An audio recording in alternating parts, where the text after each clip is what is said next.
Presidency university news headlines.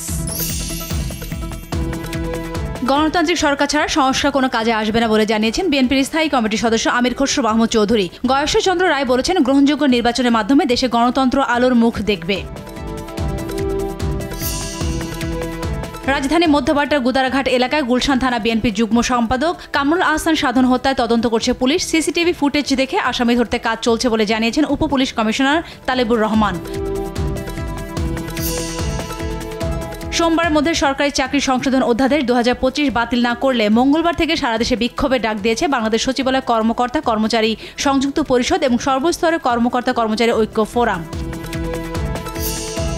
সংস্কার প্রক্রিয়া সচিবালয় থেকে কোনো বাধা আসলে জনগণকে সাথে নিয়ে তা প্রতিহত করার হুঁশিয়ারি দিয়েছেন জাতীয় নাগরিক পার্টি নেতা হাসনাত আব্দুল্লাহ। দলটির আরেক নেতা সার্জিস আলম বলেন, দ্রুত নয়, সুষ্ঠু নির্বাচনের জন্য সংস্কার সব প্রক্রিয়া শেষ করা প্রয়োজন। সেনাবাহিনী ও সরকার মুখোমুখি অবস্থানে নয়, বরং সৌহার্দ্যপূর্ণ অবস্থানে থেকে দেশে শান্তি প্রতিষ্ঠায় একসঙ্গে কাজ করছে। করিডোর বা জাতীয় নিরাপত্তা বিঘ্নিত হয় এমন কাজে না জড়ানোর ঘোষণা সেনাবাহিনীর। চট্টগ্রামের এলাকায় একটি কারখানা থেকে পার্বত্য সশস্ত্র বিচ্ছিন্নতাবাদী সংগঠন KNF এর জন্য তৈরি 20,300 পিস ইউনিফর্ম জব্দ করেছে পুলিশ। এই ঘটনায় গ্রেপ্তার 3 জন, দায়ের করা হয়েছে মামলা।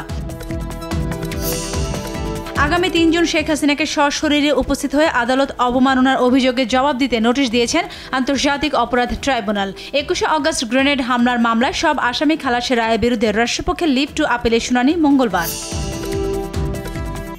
বাজেট সহায়তায় জাপানের কাছে $1 বিলিয়ন সফট লোন চেয়েছে বাংলাদেশ। জাপান সরকার রাজি হলে কি পরিমাণ অর্থায়ন করবে তা নিশ্চিত করেনি বলে জানিয়েছেন ভারপ্রাপ্ত পররাষ্ট্র সচিব রুহুল আলম সিদ্দিকী।